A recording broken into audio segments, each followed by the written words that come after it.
Hello friends, स्वागत आप सभी का हमारे यूट्यूब चैनल में। तो फ्रेंड्स, आज हम लोग इस वीडियो में जेसीईआरटी क्लास 6 का मैथ देखेंगे। तो देखिए फ्रेंड्स, पिछले वीडियो में हम लोग प्रश्नावली 4.1 का क्वेश्चन को हल किए थे। ठीक है, ये वीडियो का दूसरा पार्ट है। इससे पहले एक पार्ट मैंने अपलोड कर दिया है। यदि आपने उस वीडियो को अभी तक नहीं देखे हैं तो उस वीडियो को जाके देख सकते हैं। इस वीडियो के डिस्क्रिप्शन में मैंने लिंक दे दिया है। ठीक है ना। तो आज हम लोग इस वीडियो में इससे आगे वाला क्वेश्चन को हल करेंगे। इसमें आगे जो है ना आपका है गुणनखंड, जिसको इंग्लिश में बोलते हैं फैक्टर। तो इसी के बारे में देखेंगे। ठीक है, गुणनखंड के बारे में पढ़ेंगे, अभाज्य गुणनखंड के बारे में पढ़ेंगे। वीडियो को शुरू से अंत तक जरूर देखिएगा, आपको बहुत ही अच्छे से समझ में आ जाएगा। ठीक है ना। तो देखिए फ्रेंड्स, सबसे पहले आपको इसमें सीखना है गुणनखंड के बारे में कि गुणनखंड किसको कहते हैं, है ना। इंग्लिश में बोलते हैं फैक्टर। गुणनखंड को इंग्लिश में क्या बोलते हैं, तो फैक्टर बोलते हैं। ठीक है ना। तो देखिए, जैसे मैंने यहाँ पर एग्जाम्पल में, ये एग्जाम्पल है, मतलब उदाहरण है। ठीक है, यहाँ पर देखिए उदाहरण मैंने लिया है 2, 3, 4, 8, इस तरीके से 5, 6, 7, 9, 11, इस तरीके से मैंने उदाहरण लिया है। देखिए फ्रेंड्स, गुणनखंड कैसे निकाला जाता है, आपको बस इतना याद रखना है कि जिस संख्या का गुणनखंड निकाल रहे हैं ना, वह संख्या जो है किस किस संख्या का पहाड़ा में आता है, बस वही हो जाएगा उस संख्या का गुणनखंड। ठीक है ना। मतलब यहाँ पर देखिए, समझ में नहीं आया तो यहाँ से आपको समझ में आ जाएगा बनाने पर। देखिए ये 2 है, मैंने ये 2 संख्या लिया है। अब 2 का गुणनखंड निकालना है, तो इसके लिए क्या करना होगा, पहले देखना होगा कि कौन कौन संख्या का पहाड़ा में 2 आता है। तो सबसे पहले हम लोग 1 लेंगे, क्योंकि 1 जो है ना सबसे छोटा गुणनखंड है, और 1 जो होता है वो किसी भी संख्या का गुणनखंड होता है। ठीक है ना। 1 का पहाड़ा में 2 आता है, इसलिए 1 लिख दिए। और किस पहाड़ा में 2 आता है, तो 2 का पहाड़ा में आता है, तो बस 2 का गुणनखंड 2 ही तो आएगा, 1 और 2। आगे देखिए यहाँ 5 है, 5 का गुणनखंड निकालेंगे तो पहले सबसे पहले हम लोग लिखेंगे 1, क्योंकि 1 का पहाड़ा में तो 5 आता है, 2 का पहाड़ा में नहीं आता है, 3 का पहाड़ा में नहीं आता है, 4 का पहाड़ा में नहीं आता है, 5 का पहाड़ा में आता है, फिर 5 लिख देंगे। ठीक है। आगे देखिए 3 का 1 का पहाड़ा में आएगा और 3 का पहाड़ा में आएगा, तो देखिए 5 का गुणनखंड हो गया 1 और 5, 3 का गुणनखंड हो गया 1 और 3, 2 का गुणनखंड हो गया 1 और 2। और देखिए यहाँ पर 6 का अगर निकाल लें तो क्या होता है, 1 होगा, 2 का पहाड़ा में आएगा, 3 का पहाड़ा में आएगा और 6 का पहाड़ा में आएगा। तो देखिए 6 का गुणनखंड कितना आ गया, 1, 2, 3, 4, 4 ठो गुणनखंड आ गया। ठीक है ना। आगे अगर 4 का निकालें तो क्या आएगा, 1 का पहाड़ा में 4 आएगा, 2 का पहाड़ा में 4 आएगा और फिर 4 का पहाड़ा में 4 आएगा, तो 4 का गुणनखंड 3 टो आ गया।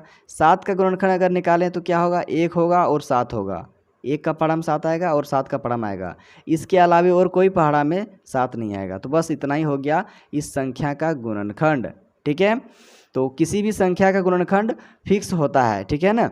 जैसे 6 का गुणनखंड 1, 2, 3, 4, 4 ही होगा, इससे ज़्यादा नहीं होगा। किसी भी संख्या का गुणनखंड 1 और स्वयं वह संख्या होता है। जैसे देखिए 1 हुआ और स्वयं वही संख्या उसका गुणनखंड हो गया, मतलब 5 वही संख्या है ना। जैसे 6 का देखिए 1 तो हुआ ही है ना, 1 तो हुआ, 1 के अलावा क्या हुआ, यह संख्या स्वयं आ गया, देखिए लास्ट में, है ना। तो 1 और स्वयं आपका होगा ही, पक्का है। ठीक है। और देखिए जैसे 3 का बात करें तो देखिए 1 हुआ और खुद हुआ, है ना। 1 और खुद गुणनखंड होगा उस संख्या का जिस संख्या का आप गुणनखंड निकालना चाहेंगे। जैसे 10 है, या फिर देखिए यहाँ पर 8 है, 8 का अगर निकालेंगे तो क्या होगा, सबसे पहले आपका 1 होगा, क्योंकि 1 सबसे छोटा गुणनखंड होता है। 1 जो होता है सब संख्या का गुणनखंड होता है। उसके बाद देखिए 1 के बाद क्या होगा, 2 होगा, 3 का पहाड़ा में तो नहीं आएगा 8, 4 का पहाड़ा में आएगा 4 हो जाएगा, 5 का पहाड़ा में नहीं आएगा, 6 का पहाड़ा में नहीं आएगा, 7 का पहाड़ा में नहीं आएगा, फिर 8 का पहाड़ा में आ जाएगा। तो देखिए खुद ये आ गया, जिसका गुणनखंड निकाल रहे हैं वह खुद आ गया, तो 1 और खुद आपका होगा ही। 9 का अगर निकालें तो क्या होगा, 1 का पहाड़ा में आएगा, 3 का पहाड़ा में आएगा और खुद 9 का पहाड़ा में आएगा। 10 का अगर निकालें तो क्या होगा, 1 का पहाड़ा में आएगा, 2 का पहाड़ा में आएगा, फिर 5 का पहाड़ा में आएगा और फिर खुद वही संख्या, मतलब 10 का पहाड़ा में फिर आएगा। तो 1 और खुद आपका होगा ही किसी भी संख्या का गुणनखंड। 11 का अगर निकालें तो 1 होगा और 11 होगा, 1 और खुद देखिए इसमें आ गया। तो बस इतना आपको याद रखना है। ठीक है ना। तो इसी तरीके से आपको गुणनखंड निकालना है, फैक्टर निकालना है। ठीक है। तो इतना आपको समझना है। अब देखिए आगे यहाँ पर है गुणनखंड वृक्ष। आपका बुक में दिया हुआ है गुणनखंड वृक्ष, जिसे इंग्लिश में बोलते हैं फैक्टर ट्री। तो ये क्या चीज़ है, तो आप लोग तो ट्री के बारे में जानते ही होंगे, वृक्ष के बारे में जानते हैं, है ना। लेकिन यहाँ पर कह रहा है फैक्टर ट्री, गुणनखंड वृक्ष कहता है, गुणनखंड पेड़ बनाने के लिए। तो देखिए यहाँ पर क्या होगा, मान लीजिए मैंने एग्जाम्पल में 36 ले लिया। ठीक है। अब यहाँ पर 36 का गुणनखंड पेड़ बनाना है तो कैसे बनेगा, देखिए बहुत ही आसान है। क्या करना है, इस 36 को तोड़ना है। ऐसा दो फैक्टर लेना है जो कि दोनों का पहाड़ा पढ़ने पर 36 आ जाना चाहिए। मतलब दो ऐसा संख्या लीजिए जो गुना करने पर दोनों को 36 आ जाना चाहिए। तो बहुत ही आसान है, आप यहाँ पर ले सकते हैं 2 और यहाँ पर ले सकते हैं कितना, 2 का पढ़ा 18 बार पढ़िएगा तो आ जाएगा 36, 18 दूनी 36। अब इसको नहीं तोड़िएगा, अब क्या तोड़िएगा, 18 को तोड़िएगा। फिर ऐसा दो संख्या लीजिए जो कि दोनों को गुना करने पर 18 आ जाए। तो देखिए किस तरीके से आएगा, 9 दूनी 18, 9 दूनी 18। अब फिर इस 9 को तोड़िए, तो देखिए दो ऐसा संख्या लीजिए जो कि गुना करने पर 9 आएगा, तो 3 तिया 9। तो इस तरीके से देखिए ये गुणनखंड पेड़ बन रहा है ना।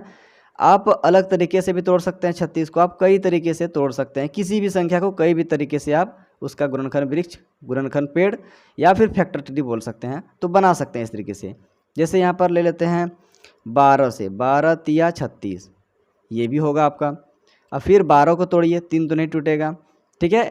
मतलब ऐसा संख्या को नहीं तोड़ना है जिसको तोड़ने पर 1 आ जाए। अब इसको तोड़िएगा तो कितना होगा, 3 1 3 आएगा, तो 1 वाला नहीं तोड़ना है ना। ये सबसे छोटा हो गया आपका, मान लीजिए। अब 12 को तोड़ना है तो कैसे होगा, 4 से तोड़ेंगे, 4 तिया 12। अब फिर 4 को तोड़ेंगे, तो दो ऐसा संख्या लीजिए जो कि गुना करने पर 4 आएगा, तो 2 दूनी 4। तो बस यही चीज़ है गुणनखंड वृक्ष। और भी आप 36 को तोड़ सकते हैं, जैसे देखिए 9 चौके 36, इस तरीके से भी तोड़ सकते हैं 36 को। फिर 9 को तोड़ सकते हैं, 3 तिया 9, है ना। 4 को तोड़ सकते हैं, फिर कैसे तोड़ सकते हैं, 2 दूनी 4, इस तरीके से तोड़ सकते हैं। तो आप कई तरीके से तोड़ सकते हैं और गुणनखंड वृक्ष बना सकते हैं। तो देखिए फ्रेंड्स, ये हो गया आपका गुणनखंड वृक्ष फैक्टर ट्री के बारे में, आपको समझ में आ गया होगा, ठीक है ना। देखिए फ्रेंड्स, यहाँ पर जो है ना कहता है निम्नलिखित संख्याएं के गुणनखंड वृक्ष बनाकर सभी गुणनखंडों को लिखिए। तो देखिए यहाँ पर 15 का निकालने बोल रहा है, 40 का, 63 का, 120 का गुणनखंड वृक्ष बनाकर सभी गुणनखंडों को लिखने बोल रहा है। तो चलिए मैं आपको एक यहाँ पर बना के दिखा देता हूँ 15 वाला, ठीक है ना। तो देखिए कैसे बनेगा, पहले 15 को तोड़ेंगे ऐसा दो संख्या में जो कि गुना करने पर 15 आ जाना चाहिए। तो जैसे देखिए 3 से तोड़ते हैं, 3 5 15, ठीक है। और तोड़ सकते हैं क्या, अब कैसे टूटेगा, अब तो टूटेगा आपका 5 तिया 15, तो 5 और 3 तो यहाँ पर पहले से ही है, इसको आप नहीं तोड़ सकते हैं। और तो यहाँ पर आप इतना समझ जाइए कि यहाँ पर जो है ना 15 और 3 और 5, ठीक है ना, ये गुणनखंड हो गया 15 का।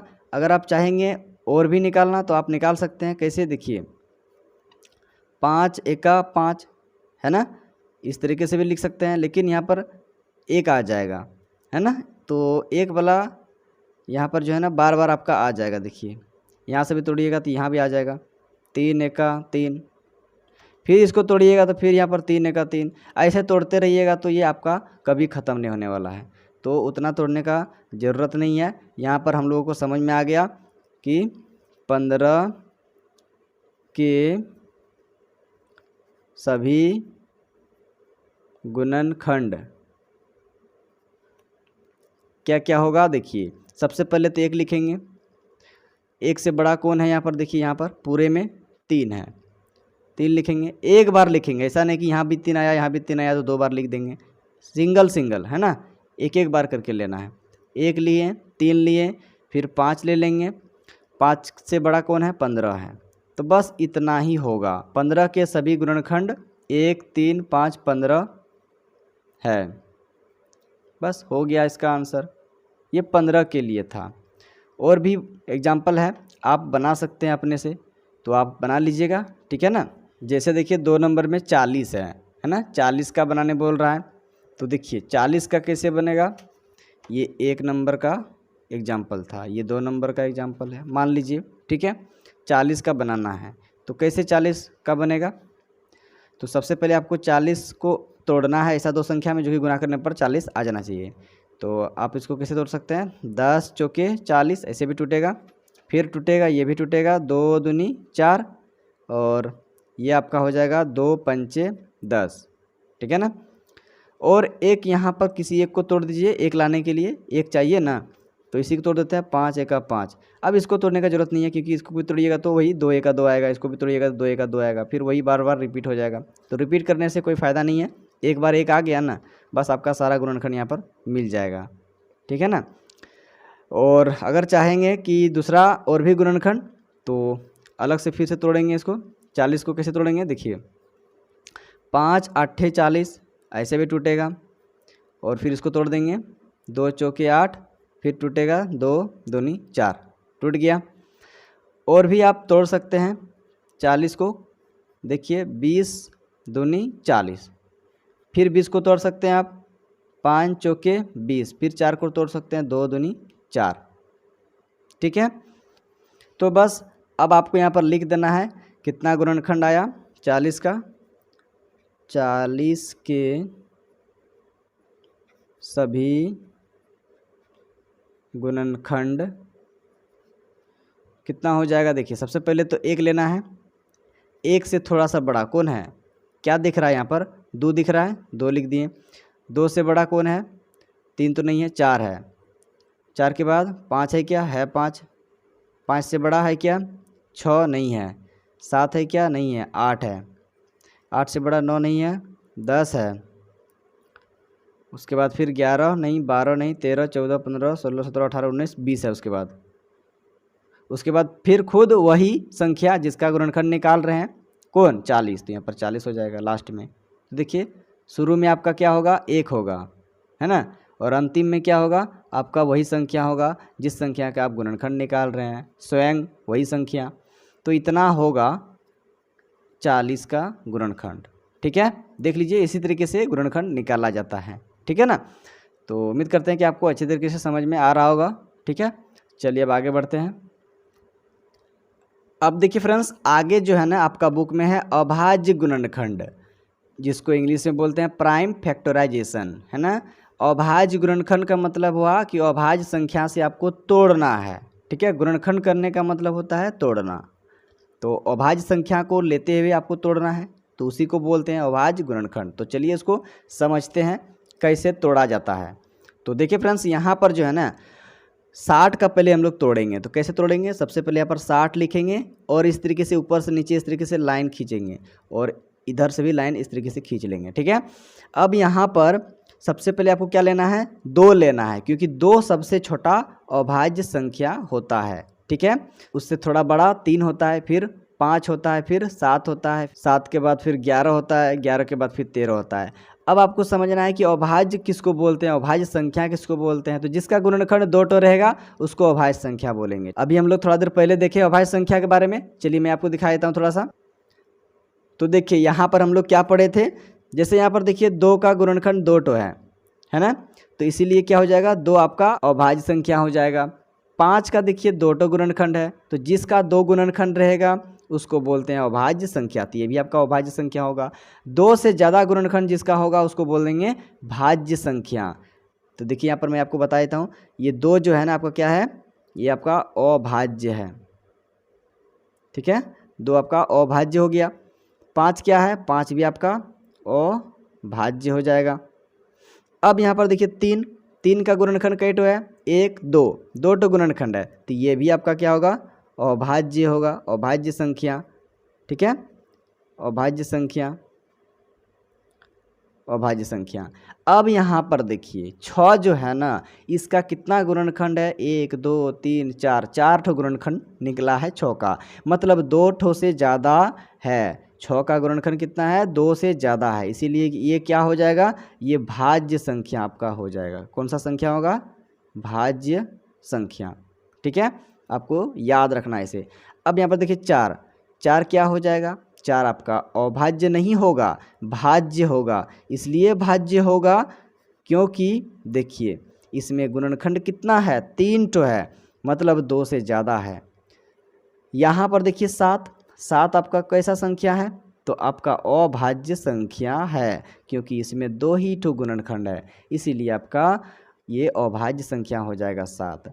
अगर 8 के बारे में बात करें तो 8 आपका क्या हो जाएगा, 8 आपका भाज्य संख्या होगा, क्योंकि इसमें 2 से अधिक गुणनखंड है। 9 आपका कैसा संख्या होगा, तो 9 आपका भाज्य संख्या होगा, क्योंकि इसमें भी 2 गुणनखंड से ज़्यादा है, इसलिए ये भी आपका भाज्य संख्या हो जाएगा। 10 आपका क्या हो जाएगा, ये भी भाज्य संख्या होगा। 11 आपका क्या होगा, तो 11 आपका अभाज्य संख्या होगा, इसलिए क्योंकि इसमें 2 टो गुणनखंड है। तो उम्मीद करते हैं कि आपको भाज्य संख्या और अभाज्य संख्या में अंतर समझ में आ गया होगा। ठीक है ना। तो बस यहाँ पर जो है ना सबसे छोटा अभाज्य संख्या से आपको भाग लगाना है। तो सबसे छोटा अभाज्य संख्या क्या था? 2, उससे थोड़ा बड़ा 3, उससे बड़ा 5, उससे बड़ा 7, उससे बड़ा 11। बस यही अभाज्य संख्या से आपको भाग लगाना है। ठीक है, पहले 2 से चलाते हैं। देखिए 2 का पढ़ा में 60 आता है तो यहाँ पर 2 लिखेंगे। कितना बार में 60 आता है तो यहाँ पर नीचे में लिखेंगे, जितना बार में आता है उसको यहाँ पर नीचे में लिख देंगे। ठीक है, देखिए 30 बार में आता है, 2 तिया 6। ठीक है, और ये 0 का साथ में 0 पर लगा देंगे। अब फिर इस तरीके से लाइन खींचेंगे, फिर यहाँ पर 2 से चलाएंगे क्योंकि यहाँ 2 से भाग लगने वाला है अभी। तो जब तक आपका 2 से कटेगा भाग लगेगा तब तक आपको चलाते रहना है। जब 2 से नहीं चलेगा तब आगे वाला संख्या को लेंगे, अगला वाला अभाज्य संख्या को। तो देखिए यहाँ 2 से भाग लगेगा, 2 का पढ़ा 15 बार में पढ़िएगा तो आपका 30 आ जाएगा। अब यहाँ पर देखिए 2 का पढ़ा अगर लीजिएगा तो 2 का पढ़ा में तो 15 नहीं आएगा, तो यहाँ 2 लेने से कोई फ़ायदा है नहीं। तब आगे बढ़ेंगे, अब 3 को लेंगे, 3 का पढ़ा में 15 आता है तो यहाँ पर 3 लिखेंगे। अब 3 का पढ़ा कितना बार में 15 आता है तो उसको यहाँ पर लिखना है। 3 का पढ़ा 5 बार पढ़ने पर 15 आएगा। फिर यहाँ पर देखिए अब यहाँ पर 3 लेने से भी काम नहीं चलेगा क्योंकि 3 का पढ़ा में तो 5 नहीं आएगा, तो किस पढ़ा में आएगा? 5 का पढ़ा, मतलब अगला वाला अभाज्य संख्या कौन है? 5 है। 3 के बाद कौन है? 5। 3 से बड़ा 5 है तो यहाँ पर 5 से चलाएंगे, 5 एका 5 हो गया आपका अभाज्य गुणनखंड, है ना। अभाज्य संख्या से हम लोग गुणनखंड कर रहे हैं, मतलब संख्या 60 को हम लोग तोड़ रहे हैं। गुणनखंड करने का मतलब मैंने क्या बताया अभी कि तोड़ना। तो अभाज्य संख्या को लेते हुए हम लोग क्या कर रहे हैं? संख्या 60 को तोड़ रहे हैं। तो इस तरीके से ये टूट गया, लास्ट में 1 आया तो आपको रुक जाना है। अब यहाँ पर आपको लिखना है 60 बराबर। अब यहाँ पर देखिए, यहाँ पर ये ऊपर से नीचे जो लाइन दिख रहा है इसके बाईं ओर जितना भी संख्या है ये सभी अभाज्य संख्याएं हैं। इसको यहाँ पर लिख देना है गुना के रूप में।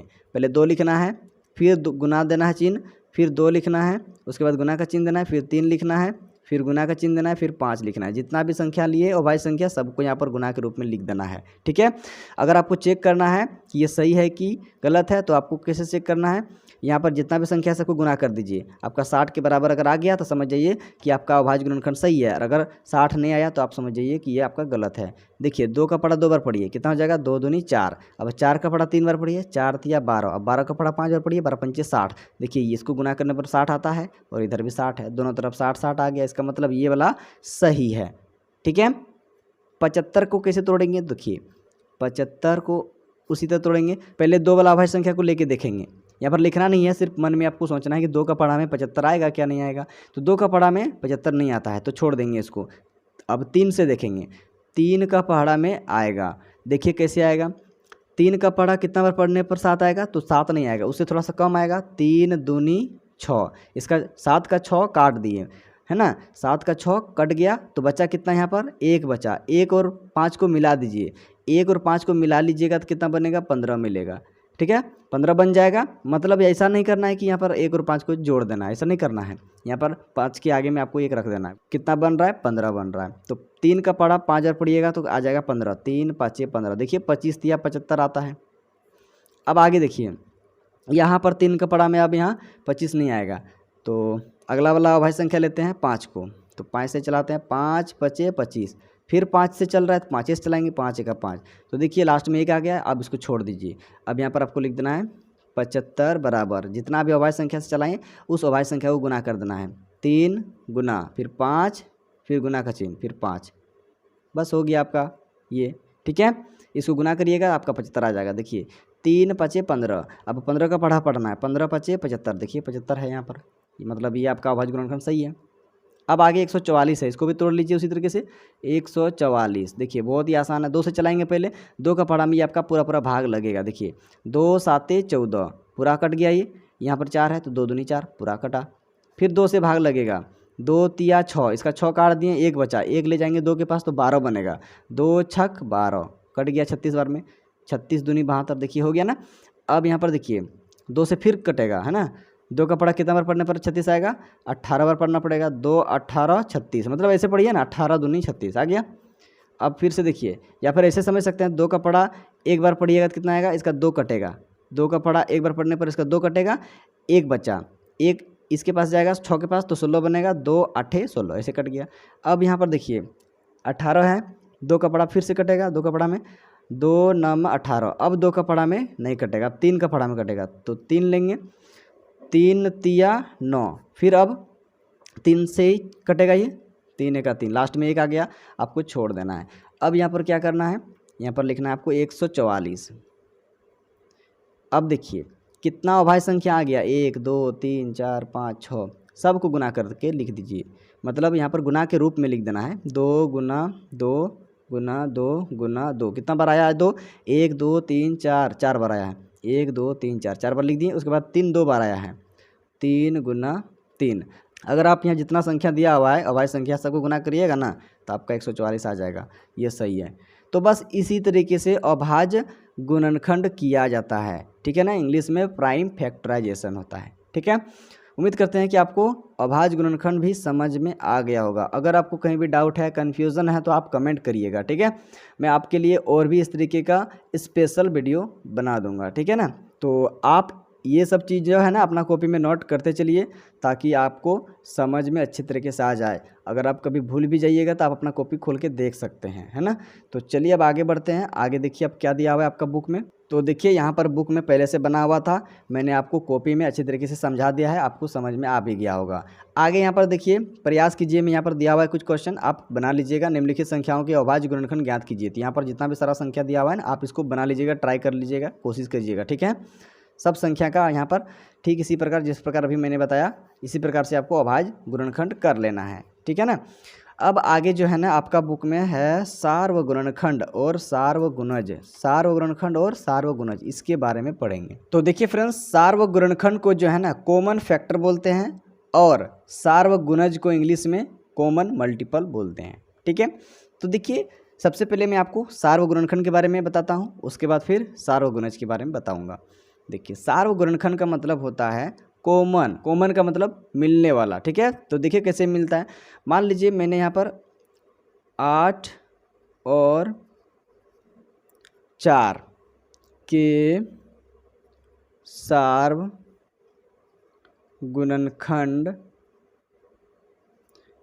8 और 4 के सार्वगुणनखंड बराबर निकालना है, ठीक है। इसका सार्वगुणनखंड निकालना है, तो कैसे निकलेगा, बहुत ही आसान है। पहले 8 का हम लोग गुणनखंड लिखेंगे, तो 8 लिखेंगे, बराबर लिखेंगे, ठीक है। अब देखिए 8 किस किस पढ़ा में आता है, 1 का पढ़ा में आता है, 2 का पढ़ा में आता है, 4 का पढ़ा में आता है, और खुद वही संख्या का पढ़ा में आएगा, मतलब 8 का पढ़ा में आएगा। बस इतना ही है गुणनखंड, 8 का गुणनखंड इतना ही सा है। अब 4 का लिख लेंगे, देखिए 1 का पढ़ा में आएगा, 2 का पढ़ा में आएगा, और फिर खुद वही उसी संख्या का पढ़ा में आएगा, 4 का पढ़ा में, ठीक है। अब यहाँ पर देखिए सार्व का मतलब मैंने अभी जैसे बताया कि कॉमन होता है, कॉमन का मतलब होता है मिलने वाला संख्या। तो देखिए कौन मिल रहा है, 1 मिल रहा है, तो 1 को हम लोग क्या करेंगे यहाँ पर इस तरीके से साझा कर देंगे, 2 को साझा कर देंगे, 4 को साझा कर देंगे। तो देखिए ये हो गया आपका सार्वगुणनखंड। कौन कौन हुआ, 1 हुआ, 2 हुआ और 4 हुआ।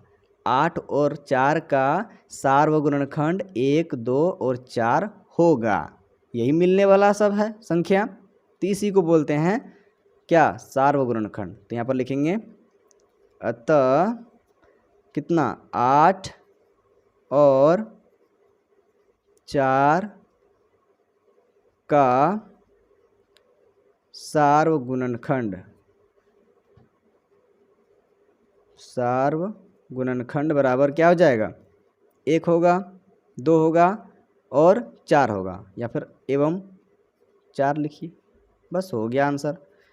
अगर इस तरीके से बोल दे कि 8 और 4 का सार्वगुणनखंड क्या है, या फिर कोई भी संख्या, 2 संख्या बोल दे, या फिर 3 संख्या बोल दे, 4 संख्या बोल दे, ऐसा नहीं कि 2 ही संख्या का बात करेगा, 2 भी हो सकता है, 3 भी हो सकता है। तो इसी तरीके से आपको निकालना है। तो ये साझा हो गया आपका, यही साझा सब क्या कहलाता है, सार्वगुणनखंड कहलाता है। ये गुणनखंड है और ये साझा हो गया, तो इसी को सार्वगुणनखंड कहते हैं। अब ठीक इसी प्रकार यहाँ पर मान लेते हैं, यहाँ पर दूसरा एग्जाम्पल मैं ले लेता हूँ, 6 और 3, ठीक है ना, 6 और 3 के यहाँ पर अब गुणज, सार्वगुणज बराबर क्या होगा, निकालना है। तो कैसे निकलेगा, तो पहले यहाँ पर 6 लिखेंगे, अब यहाँ पर क्या करेंगे, देखिए बहुत ही आसान है। 6 का पहाड़ा पढ़ेंगे। गुणज का मतलब होता है, मतलब ऐसे समझना है कि जिस संख्या का गुणज निकालने बोलेगा तो आपको क्या करना है, 6 का पहाड़ा पढ़ देना है। मतलब जिस संख्या का गुणज निकालने बोलेगा उस संख्या का पहाड़ा आपको पढ़ देना है। तो कैसे होगा, देखिए 6 का 6, 6 दूनी 12, 6 तिया 18, 6 चौक 24, 6 पंचे 30, 6 छक्के 36। तो ऐसे आपका चलते रहेगा, कभी इसका अंत नहीं होगा। गुणज जो होता है ना, किसी भी संख्या का गुणज कभी ख़त्म नहीं होगा। लेकिन गुणनखंड आपका सीमित होता है, निश्चित होता है, लेकिन गुणज जो है किसी भी संख्या का अनिश्चित होता है। ये कभी नहीं इसमें ख़त्म होने वाला है, आपका मिलते जाएगा, आगे चलते जाइएगा, आपका मिलते जाएगा, है ना। तो 6 का हम लोग यहाँ पर इस तरीके से गुणज लिख दिए, मतलब 6 का पहाड़ा में आने वाला है ना, उसको 6 का गुणज बोलेंगे। या फिर किसी भी संख्या का पहाड़ा में जो संख्या आ रहा है वह उसका गुणज कहलाएगा। 3 का आप देखिए, तो 3 का लिखते हैं। 3 का 3, 3 दूनी 6, 3 तिया 9, 3 चौके 12, 3 पाँचे 15, 3 छक 18, 3 सत्ते 21। इस तरीके से आपका इसमें भी चलते जाएगा, ये कभी नहीं रुकने वाला। ऐसा थोड़ी है ना कि 10 तक जाएंगे रुक जाएंगे, वो तो हम लोग याद करते हैं 10 तक पहाड़ा और बस रुक जाते हैं। लेकिन आगे भी आप पढ़ सकते हैं, 11 बार पढ़ सकते हैं, 12 बार पढ़ सकते हैं, 13 बार पढ़ सकते हैं। इस तरीके से आप पढ़ते जाइए, आगे आप चलते जाइएगा, है ना। तो यहाँ पर देखिए, अब इसमें कौन मिल रहा है, कॉमन कौन है, सार्व कौन है। तो देखिए 3 तो नहीं मिल रहा है, 6 मिल रहा है, तो 6 को हम लोग यहाँ पर इस तरीके से साझा कर देंगे। 9 नहीं मिल रहा है, 12 मिल रहा है, तो 12 को इस तरीके से हम लोग साझा कर देंगे। उसके बाद और देखिए 18 मिल रहा है, तो 18 को इस तरीके से हम लोग साझा कर देंगे। और क्या मिल रहा है, 21 नहीं मिल रहा है। अब आगे पढ़िएगा तो 24 आपका मिलेगा। देखिए 3 का 3, 6 3 9, 3 12, 3 5 15, 3 18, 3 7 21, 3 8 24। अगर यहाँ पर 24 लिखिएगा, देखिए 24 आपका यहाँ पर साझा हो जाएगा, ठीक है, इस तरीके से। तो मैंने अभी क्या बताया आपको कि अगर आप आगे बढ़ते जाइएगा तो आपका साझा इसी तरीके से होते जाएगा, कभी ख़त्म नहीं होगा। लेकिन इसमें आपका ख़त्म हो जाएगा, इसमें आपका निश्चित है, फिक्स है, लेकिन इसमें फिक्स नहीं है, आपका मिलते जाएगा, इसका कोई लिमिट नहीं है। तो यहाँ पर हम लोग क्या करेंगे, सीधा सीधा लिख देंगे, अतः 6 और 3 के सार्वगुणज बराबर क्या लिख सकते हैं, पहले लिखेंगे 6, फिर लिखेंगे 12, फिर लिखेंगे 18, फिर लिखेंगे 24, और यहाँ पर इस तरीके से डॉट डॉट दे के छोड़ देंगे। ये डॉट डॉट इसलिए दे दिए क्योंकि आगे ये चलते जा रहा है, इसका कभी ख़त्म नहीं होगा। ये भी आपका चलते जाएगा, ये भी पढ़ा पढ़ते जाइएगा, चलते जाएगा, ये भी आप पढ़ते जाइए पढ़ा, आपका ये भी चलते जाएगा। तो फ्रेंड्स उम्मीद करते हैं कि आपको दोनों में अंतर समझ में आ गया होगा। किसी भी संख्या का गुणनखंड क्या होता है, सीमित होता है, फिक्स होता है, लिमिट होता है। लेकिन किसी भी संख्या का गुणज अगर निकालिएगा तो वो अनंत होता है, उसका कोई अंत नहीं है, अनंत होता है, मतलब एकदम चलते जाएगा, कभी नहीं ख़त्म होने वाला चीज़ है, ठीक है। तो बस वही चीज़ यहाँ पर आपका बुक में दिया हुआ है। 6 के गुणनखंड लिखा हुआ है 1 2 3 और 6, ठीक उसी प्रकार 8 के गुणनखंड 1 2 4 और 8।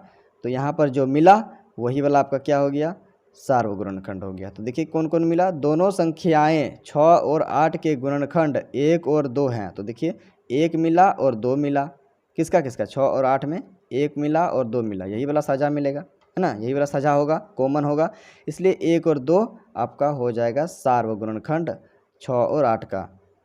और आगे देखिए इस प्रकार 1 और 2 दोनों संख्याएं 6 और 8 के उभयनिष्ठ या सार्वगुणनखंड, इंग्लिश में कॉमन फैक्टर कहते हैं, ठीक है।